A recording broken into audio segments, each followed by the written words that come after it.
हा आहे ब्रेडचा चिवडा. आम्ही तर याला ब्रेडचा चिवडा म्हणतो. आता सकाळची घाई होती म्हणून टिफिन भरतानाचा का व्हिडिओ शूट नाही करता आला, परंतु हा असा ब्रेडचा चिवडा तयार झाला. वरून परत लिंबू पिळून घ्या आणि मस्त बारीक चिरलेली कोथिंबीर आणि एकदम बारीक अशी शेव. मस्त लागते. नक्की ट्राय करा. बरं, तर मग आज फक्त ब्रेकफास्टसाठी डबा द्यायचा होता. कारण आज जेवणाला सगळे लवकरच घरी येणार होते दुपारी. त्यामुळे जरा निवांत असा हा टिफिन बनवत होते. म्हटलं चला, जो टिफिन बनवते त्याची मस्त रेसिपी बनतीये, तर ती तुमच्याशी शेअर करावी. आता हे ब्रेडचे स्लाईस होते ना, ते बघा मिक्सरच्या मोठ्या भांड्यात घातले आणि ऑन ऑफ बटन करत असे मोठे-मोठेच क्रश करून घेतले. जिरे, मोहरी छान तडतडू दिले. आवडीनुसार शेंगदाणे पण छान याच्यामध्ये भाजून घ्यायचे. आता यासाठी तेल जरा जास्तीचं लागतं बरं का. ब्रेड असतो ना, तो तेल जरा जास्त ओढून घेतो. त्यामुळे थोडंसं तेल एखादा चमचा जास्त टाकायचं.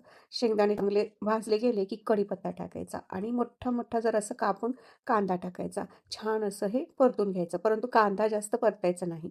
कांदा जरा करकरीतच लागला पाहिजे, अशा पद्धतीने हा कांदा परतून घ्यायचा. आणि त्याच्यामध्ये मग थोडीशी हळद टाकायची आणि एक मिरची पावडर किती टाकायची तुमच्या अंदाजानुसार टाकून घ्या. तर तुम्हाला आवडत असेल तर यामध्ये गाजर आणि मटारसुद्धा घालू शकता.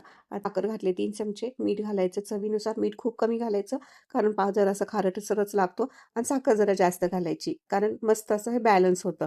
आता कुरकुरीत पाहिजे असेल तर असंच नुसता भाजत राहायचं 5 मिनिटासाठी. मऊसूत हवं असेल तर थोडंसं हे परतून घ्यायचं आणि ह्याच्यावरती ना पाण्याचा हबका द्यायचा. अशा पद्धतीने आणि ताट झाकून टाकायचं. अर्धा ते 1 मिनिटं झाकून ठेवायचं फक्त आणि नंतर मग लगेच खोलायचं. तर हा आहे ब्रेडचा चिवडा.